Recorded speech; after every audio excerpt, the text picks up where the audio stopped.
CBN Conexão Brasília, com Rômulo Pinheiro.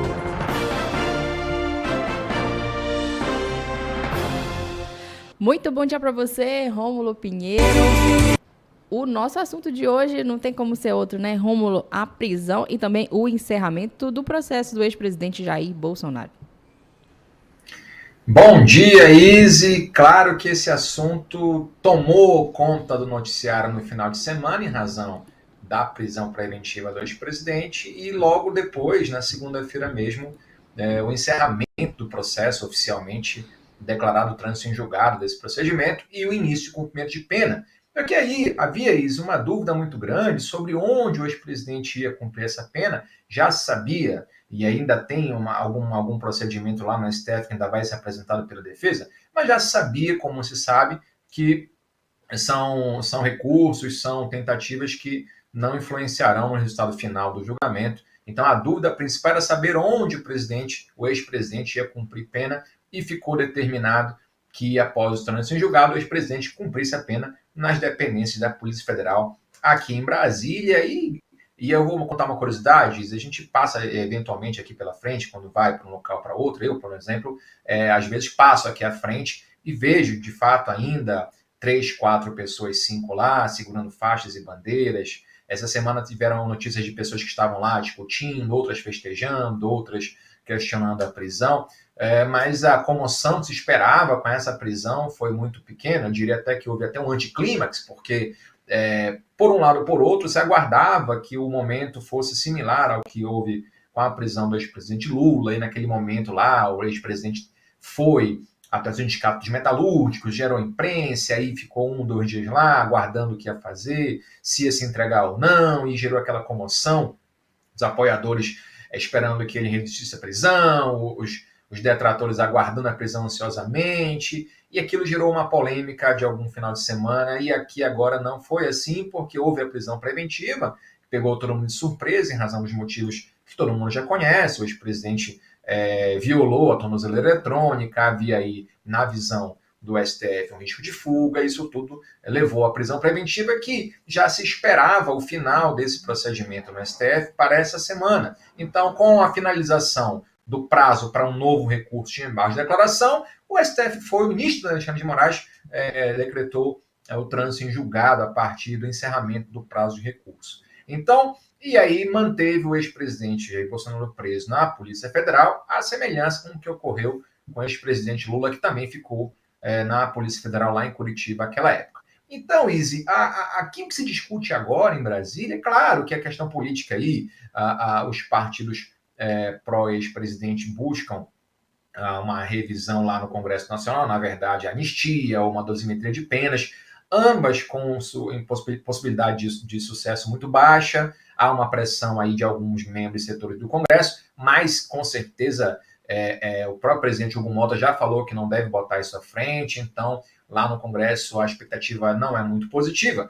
E restou, então, dentro do próprio Supremo Tribunal Federal, a tentativa dos advogados de buscar uma alternativa, por exemplo, alegando que o ministro Alexandre de Moraes não poderia ter encerrado o processo, ou seja, decretado o trânsito em julgado, em razão da oportunidade ainda da defesa apresentar um novo recurso de embargos infringentes, muito embora o ministro tenha dito e tenha afirmado na decisão que não caberia esse tipo de recurso, porque a jurisprudência do Supremo é clara no sentido de que tem que haver 2 votos divergentes para caber esse recurso, mas a defesa, mesmo assim, deve protocolar esses embargos, que deverão ser rejeitados. E aí, claro, abre toda uma sistemática aqui no Supremo, de acordo com o regulamento interno do Supremo, de novos recursos. Por exemplo, se o ministro não aceitar o recurso de embargos infringentes, como não deve aceitar, haver espaço talvez para rediscutir essa decisão monocrática e tentar um agravo regimental, e aí novo prazo, enfim, são movimentos aqui dentro do Supremo que não devem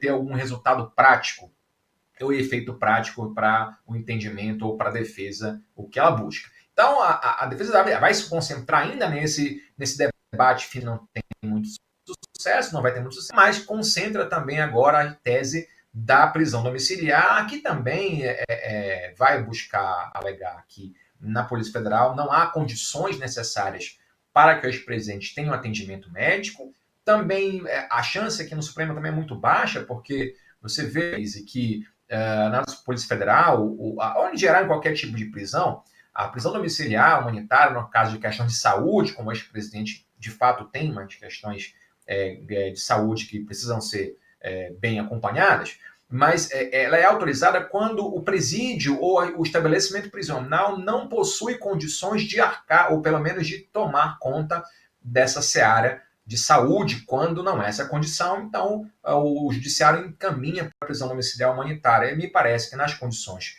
de saúde que o presidente tem, a Polícia Federal também tem ali um corpo médico capaz de tomar esse cuidado com a saúde do ex-presidente. Então também é inviável, pelo menos de acordo com o que a gente tem visto aqui nas decisões do ministro, essa prisão domiciliar neste exato momento. Então vai se buscar uma nova tentativa de discussão a respeito da saúde do ex-presidente, mas também inviável. Então é provável que ele fique um bom tempo aqui na Polícia Federal, e claro, há a possibilidade também de uma revisão criminal, que é buscar novas provas. A defesa já falou isso agora, na data de ontem, que buscar novas provas para mostrar que o julgamento foi contaminado.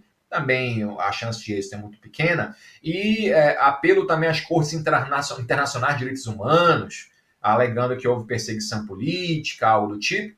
E essas cortes não têm o poder de rever decisão do Supremo ou de qualquer órgão judiciário do Brasil, apenas elas têm a possibilidade de causar para o Estado um prejuízo, ou seja, responsabilizar o Estado, mas não vai rever a decisão lá do Supremo. Então, o cenário jurídico é muito restrito para o ex-presidente. O cenário político também se restringe bastante, porque a dosimetria das penas e a anistia não tem um fundamento aqui no Congresso básico hoje de apoio, suporte. Apenas o PL está se movimentando, não há aí. O próprio Centrão busca esse desalinhar do ex-presidente com o interesse partidário dos próximos anos, ou seja, quer que o ex-presidente se desvincule e apoie logo o Tarcísio de Freitas, para que essa seja a nova tentativa de retomar o poder pela direita. Então, também lá no Legislativo as coisas não andam muito boas. Mas aqui, Isa, para finalizar, o que muita gente pergunta é quanto tempo de fato o presidente ou ex-presidente vai passar preso,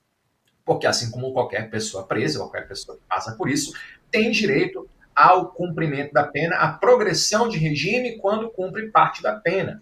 Então, até isso vai ser um debate muito grande, porque no caso do ex-presidente, no caso de crimes sem violência ou grave ameaça, lá na lei de execução penal fala em 16% de pena, mas existiu a violência com o patrimônio público, então já se discute essa possibilidade de pelo menos 40%, aliás, de 25% do cumprimento da pena, e o ex-presidente tomou uma condenação de 27 anos e 3 meses, para ser mais exato, e essa questão de 25% daria em torno aí de 6 anos e meio, quase aí 7 anos, para que houvesse a progressão para um regime semi-aberto. Há alguns casos também, uma interpretação que pode gerar até 40%, porque houve crime de organização criminosa armada, enfim, seriam 10 anos para a progressão de regime. É um tema ainda que ainda vai durar muito tempo, ainda vai se discutir aqui bastante, e a gente, claro, vai estar à disposição para trazer aqui sempre a melhor informação para o nosso ouvinte aqui da Rádio CBN. Sem dúvida, a gente vai continuar acompanhando o Rômulo. Tem como a gente só fazer uma aposta já para esse cenário também eleitoral que já começou, né? Com certeza, já está muito bem definido, o ex-presidente já não tem muita chance, não tem chance nenhuma de concorrer, muito embora os filhos do ex-presidente estejam nessa corrida para nomear alguém da família, seja até como vice Tarcísio de Freitas.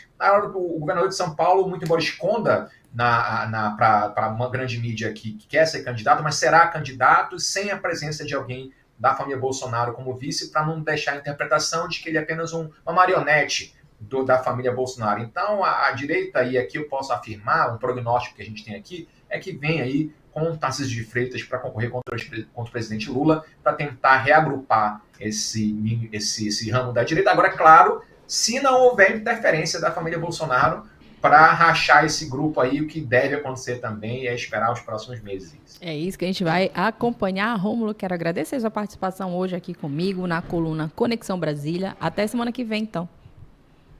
Muito obrigado, um forte abraço, até a próxima quarta. Muito obrigada, Rômulo, e obrigada também a você pela companhia.